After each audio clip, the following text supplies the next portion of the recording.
إن الحمد لله نحمده ونستعينه ونستغفره ونعوذ بالله من شرور أنفسنا وسيئات أعمالنا. من يهده الله فلا مضل له ومن يضلل فلا هادي له. أشهد أن لا إله إلا الله وأشهد أن محمدا عبده ورسوله. اللهم صل وسلم وبارك على نبينا محمد وعلى آله وصحبه ومن اتبع بهداه إلى يوم القيامة وبعد.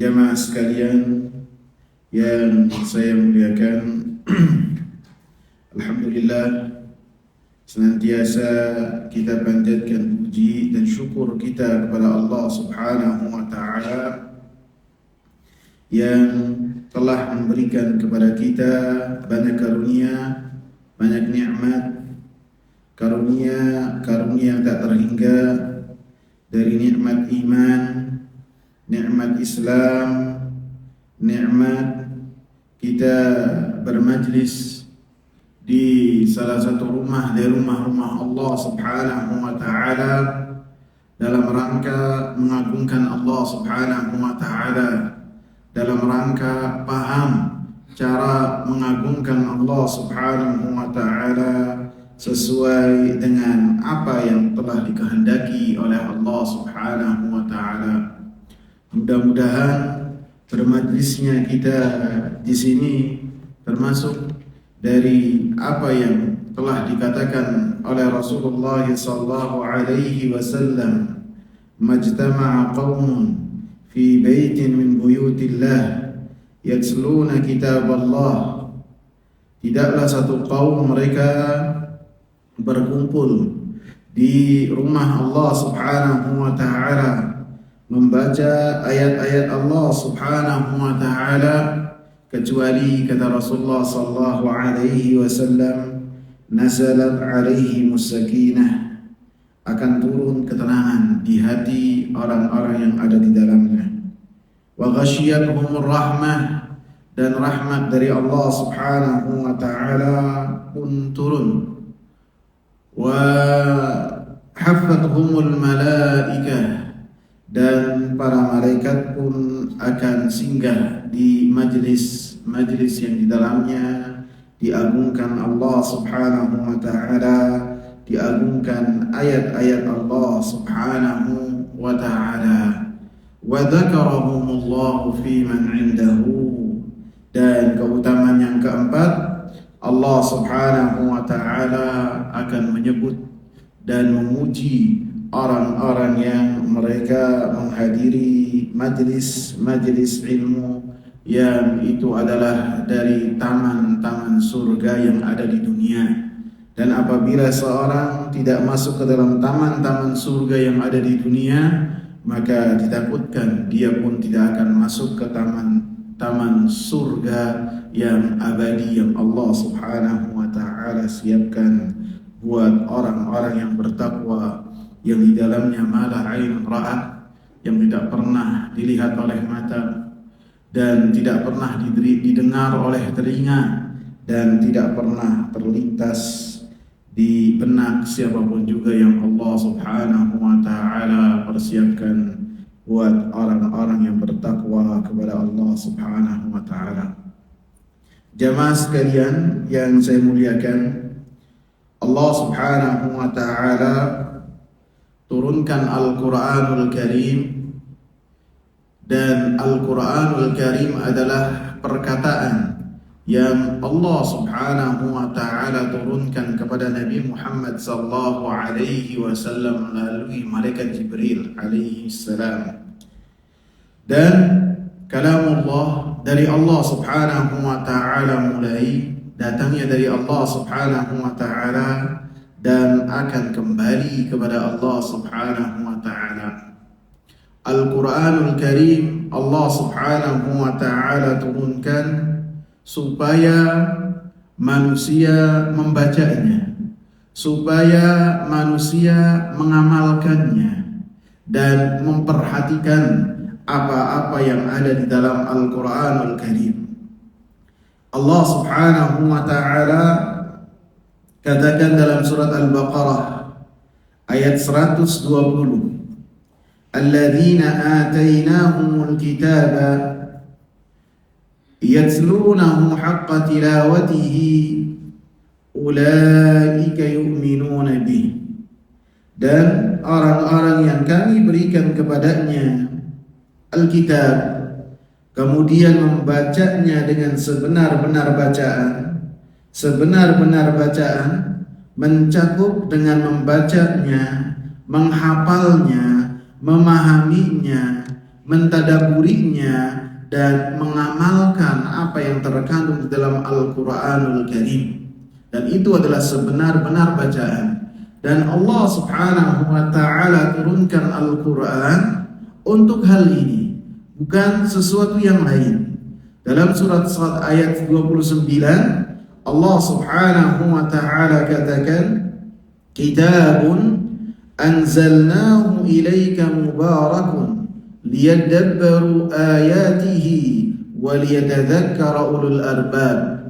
Surat Saf ayat 29.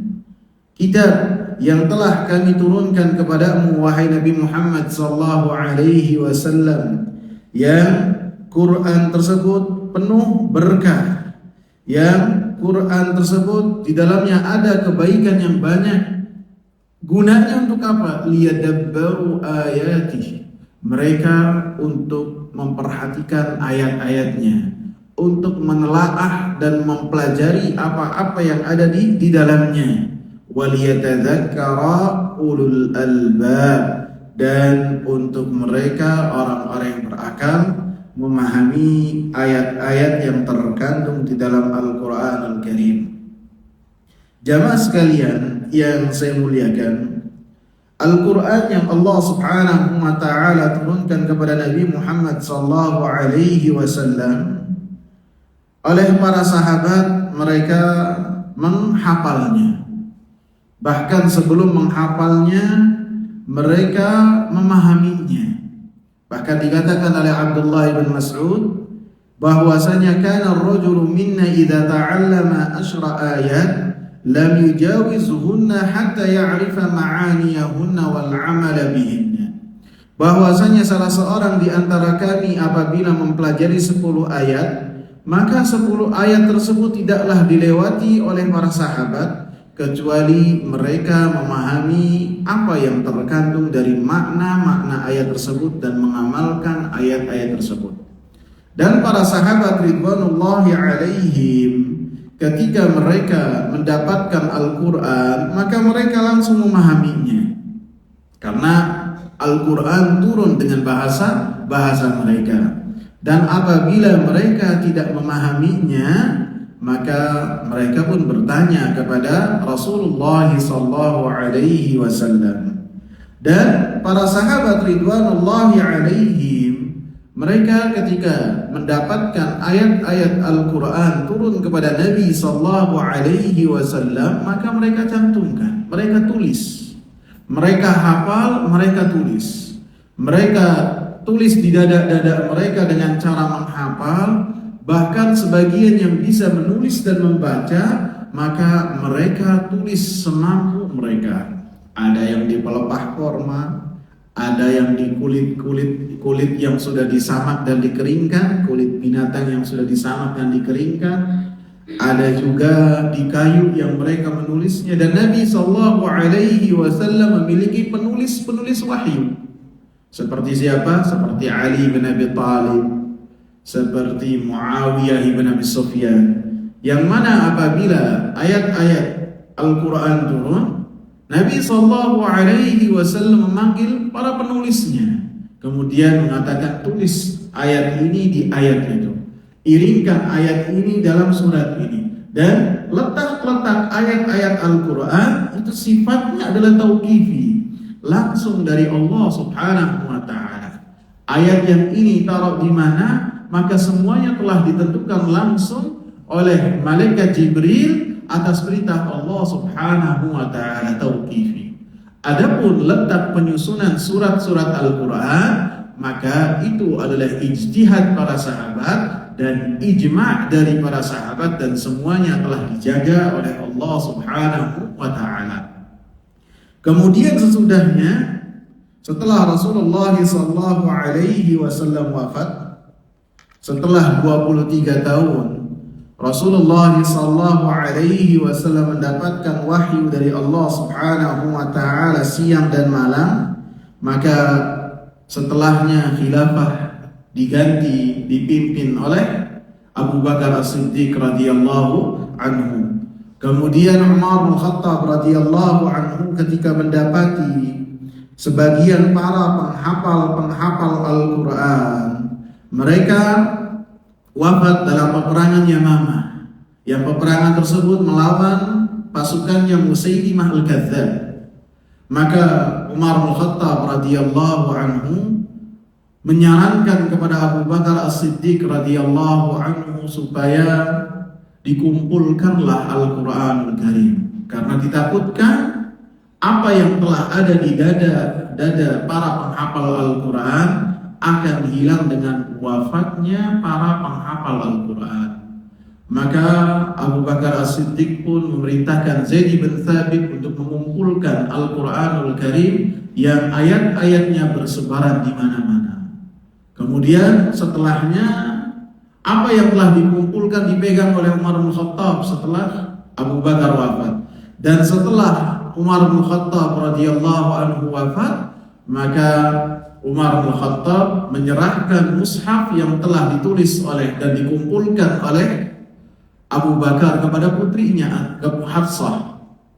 Dan setelahnya pada zaman Khalifah Amirul Mukminin Utsman bin Affan, khalifah yang ketiga, maka beliaulah yang mendapatkan saran dari para sahabat-sahabat yang lain supaya dicetak Al-Quran, ditulis Al-Quran, dikumpulkan Al-Quran, sehingga apa yang telah ditulis dan disepakati oleh Utsman dan para sahabat sebagai rujukan untuk semua kaum muslimin. Karena sebagian para sahabat ketika mereka melakukan jihad fisabilillah di perbatasan daerah kaum muslimin, wilayah kaum muslimin, mendapati ada perbedaan bacaan satu ayat yang dibaca oleh kaum muslimin. Yang satu membacanya demikian, yang satu membacanya demikian. Maka para sahabat pun menyarankan kepada Utsman bin Affan supaya dicetaklah Al-Quran. Maka Utsman bin Affan menyusun satu tim yang dipimpin juga oleh Zaid bin Thabit untuk mencetak Al-Quran. Jadi kalau yang pertama itu mengumpulkan saja. Adapun yang dilakukan oleh Utsman bin Affan mencetak Al-Quran, menulis Al-Quran dan mencetaknya, dan kemudian membagikan kepada seluruh kaum muslimin. Dan apa yang telah ditulis oleh Utsman dan diperintahkan oleh Utsman dan dicetak oleh Utsman, inilah yang dinamakan dengan Al-Mushaf.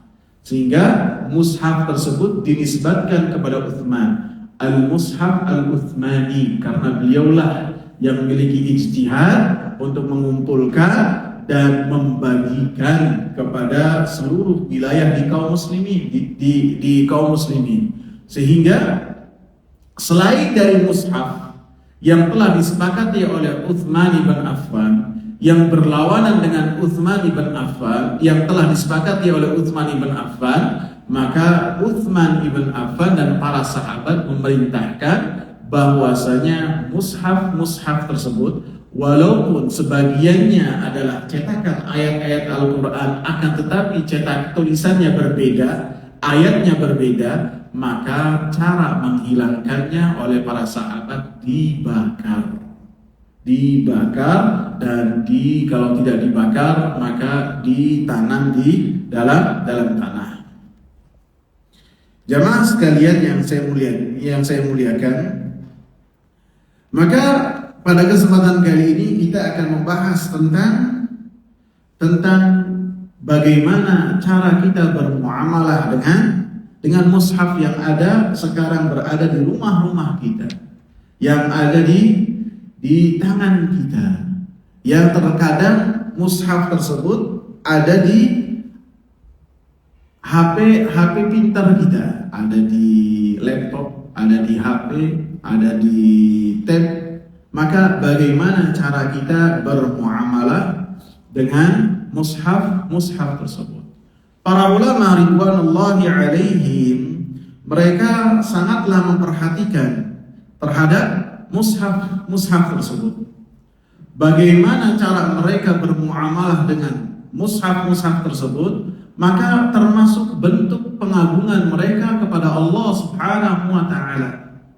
Karena mushaf yang di dalamnya ditulis perkataan Allah Subhanahu wa taala, Allah Subhanahu wa taala sebutkan dalam banyak ayat bahwasanya mushaf tersebut, maksudnya Al-Qur'anul Karim, Allah Subhanahu wa taala senantiasa jaga. Al-Qur'anul Karim senantiasa disucikan dan dibersihkan, seperti yang tercantum dalam surat Abasa ayat 11 dan 15. Allah Subhanahu wa taala katakan, kalla innaha tadhkirah, sekali-kali tidak, bahwasanya Al-Qur'anul Karim, bahwasanya wahyu dari Allah Subhanahu wa taala adalah memberikan peringatan. Faman syaa'a dzakarah, dan siapa yang menghendaki maka dia akan memperhatikannya, akan mengingatnya.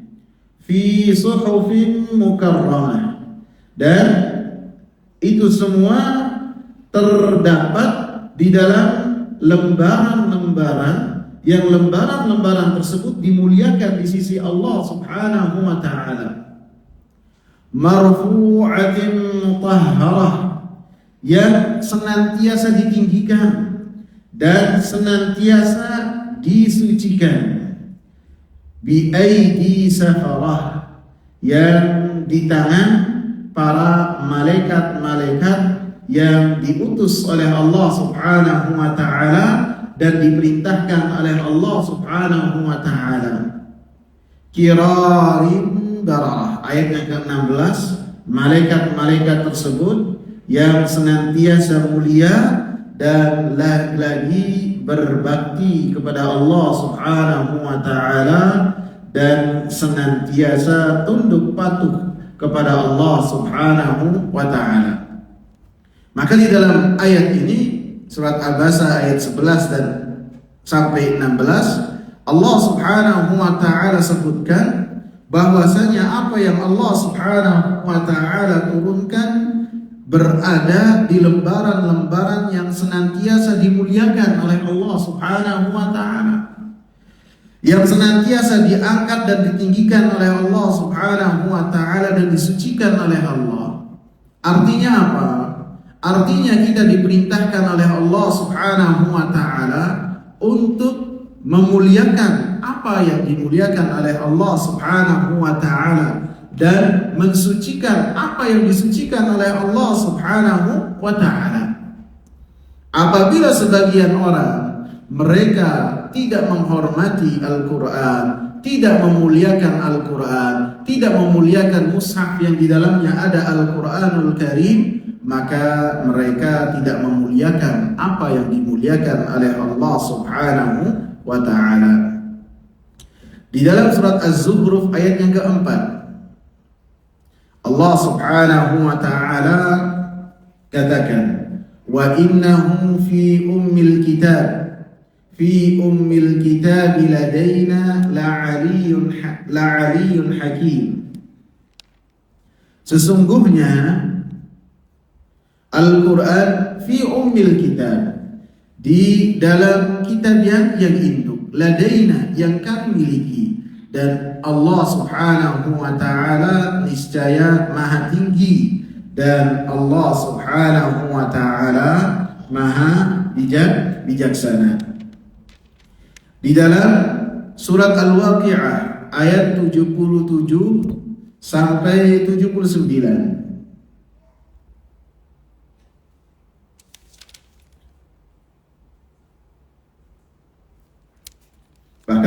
ayat sebelumnya, ayat 75, Allah Subhanahu wa taala bersumpah sebelumnya.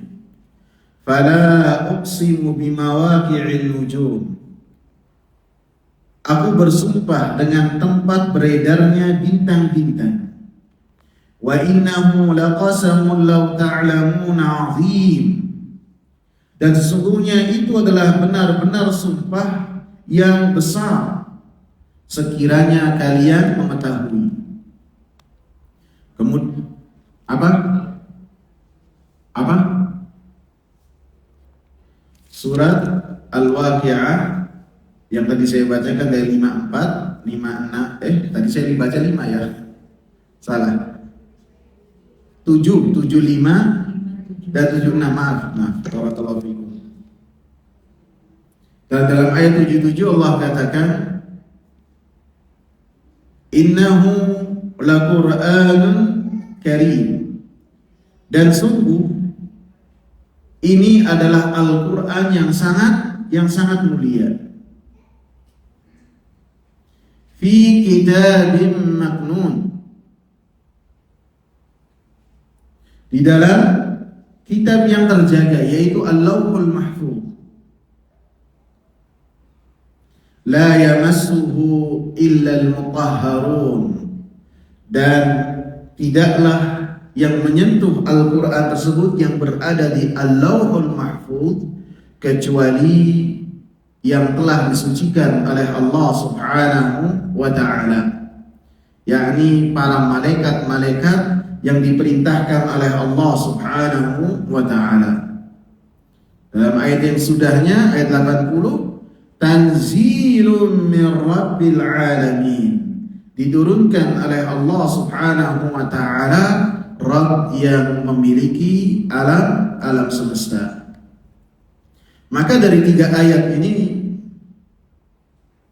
atau 3 potongan ayat yang tadi saya bacakan, surat Abasa, surat Az-Zukhruf, dan surat Al-Waqi'ah, maka di dalamnya ada perintah untuk kita mengagungkan Al-Mushaf, lembaran-lembaran yang di dalamnya tercantum ayat-ayat Allah Subhanahu wa ta'ala. Sehingga siapa yang mereka mengagungkan apa yang diagungkan oleh Allah Subhanahu wa ta'ala, maka dia mendapatkan kemuliaan dari Allah Subhanahu wa ta'ala. Sebaliknya, termasuk tanda-tanda hari kiamat yang manusia berpaling dari Al-Quranul Karim ketika mereka tidak mengindahkan Al-Quran, ketika mereka tidak memperhatikan bagaimana cara mereka bermuamalah dengan Al-Quranul Karim. Setelahnya mereka enggan untuk membacanya. Setelahnya mereka enggan untuk memperhatikan apa yang ada di dalamnya. Apabila keadaan telah demikian, maka Al-Quran akan kembali diangkat oleh Allah Subhanahu wa ta'ala, dan itu terjadi pada akhir zaman. Sehingga manusia ketika membuka Al-Quranul Karim, membuka mushaf cetakan Al-Quran yang sebelumnya tercantum di dalamnya ayat-ayat Al-Quranul Karim, maka hilang sama sekali. Hilang, tidak ada. Tulisannya kosong. Ketika sebagian orang, mereka sebelumnya hafal terhadap ayat-ayat yang mudah mereka hafal, ataupun yang sudah mereka hafal, ketika mengulangnya kembali, maka mereka tidak mendapati hal tersebut di dada mereka. Telah diangkat oleh Allah Subhanahu wa ta'ala. Dan hari tersebut adalah hari ketika terjadi kiamat yang besar, yang pada saat itu manusia tidak memperhatikan lagi Al-Quran. Al-Quran yang diturunkan oleh Allah supaya dipelajari, diamalkan, ketika manusia tidak memuliakan, manusia tidak mempelajarinya, diangkat kembali oleh Allah Subhanahu wa ta'ala dalam rangka Allah Subhanahu wa ta'ala memuliakan Al-Quran.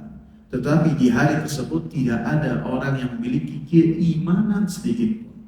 Pada hari tersebut tidak ada orang yang mengucapkan Allah, Allah, tidak ada. Semuanya adalah manusia yang paling jelek.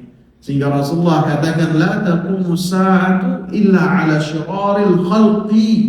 Tidaklah terjadi hari kiamat kecuali kepada manusia yang paling jelek. Kemudian dalam surat Al-A'raf ayat 146 Allah Subhanahu wa ta'ala katakan, sa'asrifu an ayati alladhina yatakabbaruna fil ardi bighairil haqq. Saya akan palingkan, kata Allah Subhanahu wa ta'ala, dari ayat-ayat saya, ayat-ayat yang Allah Subhanahu wa ta'ala turunkan kepada nabinya, yang ayat-ayat tersebut sampai kepada manusia. Allah Subhanahu wa ta'ala akan palingkan orang tersebut dari membacanya, dari memahaminya. Bahkan ketika memaksakan diri untuk membaca Al-Quran, dia tidak mendapatkan rasa manis dari Al-Quran. Dia tidak bisa mendapatkan kelezatan dari apa yang ada dalam Al-Quran tersebut. Siapa mereka?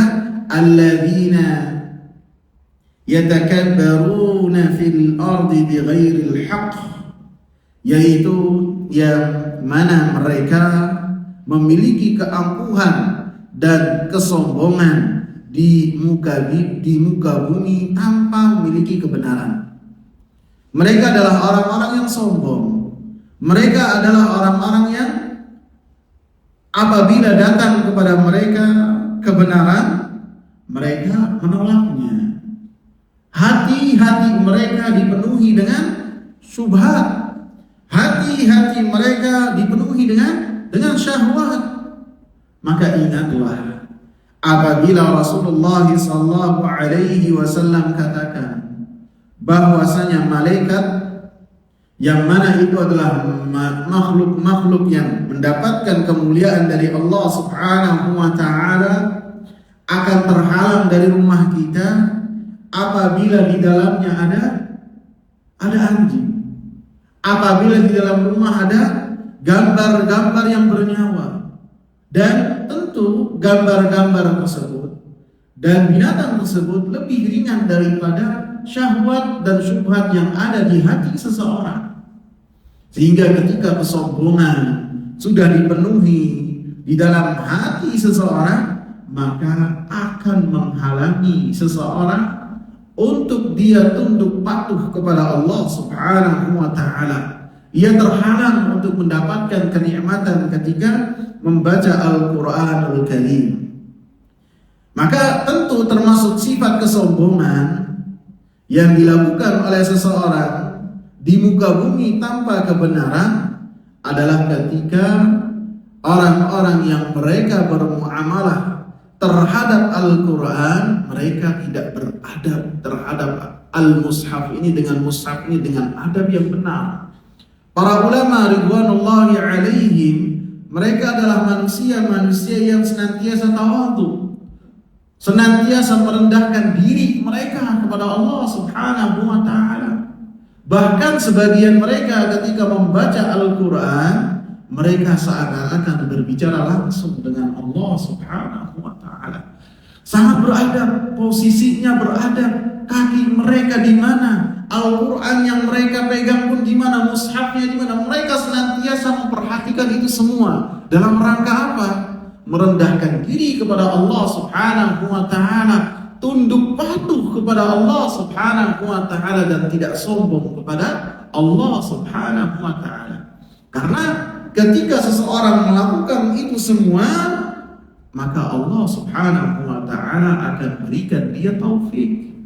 Allah Subhanahu wa ta'ala akan berikan kepada dia kemudahan dalam memahami Al-Quran, dalam dia mentelaah dan mentadaburi Al-Quran, sehingga yang berkaitan dengan ma'rifatullah, mengenal Allah Subhanahu wa ta'ala, yang itu semua bersumber dari Al-Quranul Karim dan hadis-hadis Nabi sallallahu alaihi wasallam. Allah Subhanahu wa ta'ala mudahkan bagi orang-orang tersebut yang mana mereka beradab terhadap Al-Quran, beradab ketika membaca Al-Quran. Sehingga dalam kelanjutan ayat, orang-orang yang mereka melakukan kesombongan di muka bumi yang Allah Subhanahu wa taala palingkan mereka untuk memahami ayat-ayat Al-Qur'an. Wa iyaraw kulla ayatin la yu'minuna biha. Apabila mereka melihat ayat-ayat Allah Subhanahu wa taala, baik ayat syar'iyyah yang berupa Al-Qur'an dan sunnah Nabi sallallahu alaihi wasallam, ataupun ayat-ayat kauniyah yang mereka senantiasa lihat, yang mereka senantiasa dengar, maka la yu'minu biha, mereka tidak beriman terhadap ayat-ayat yang Allah Subhanahu wa taala. Wa iyaraw sabila rusydi la yattakhiduhu sabila, dan apabila mereka mendapati jalan yang di dalamnya ada kebenaran, jalan yang di dalamnya ada Al-Quran, jalan di dalamnya ada sunnah Nabi sallallahu alaihi wasallam, sudah jelas bagi mereka hal tersebut, akan tetapi Allah Subhanahu wa taala jamin orang-orang yang mereka memiliki kesombongan di muka bumi, la yattakhiduhu sabila, tidak mampu menjadikan apa yang mereka lihat jalan kebenaran sebagai jalan yang mereka tempuh. Tidak mampu. Mereka masih sibuk dengan ditakut dengan omongan orang, masih sibuk dengan bagaimana tidak mampu untuk hatinya tunduk patuh terhadap kebenaran yang sudah jelas datang dari Allah Subhanahu wa taala, baik yang tercantum dalam Al-Qur'an ataupun sunnah Nabi sallallahu alaihi wasallam. Padahal lirihan kita semua dalam sholat kita, ihdinas siratal mustaqim, ya Allah tunjukkanlah kami ke jalan yang lurus.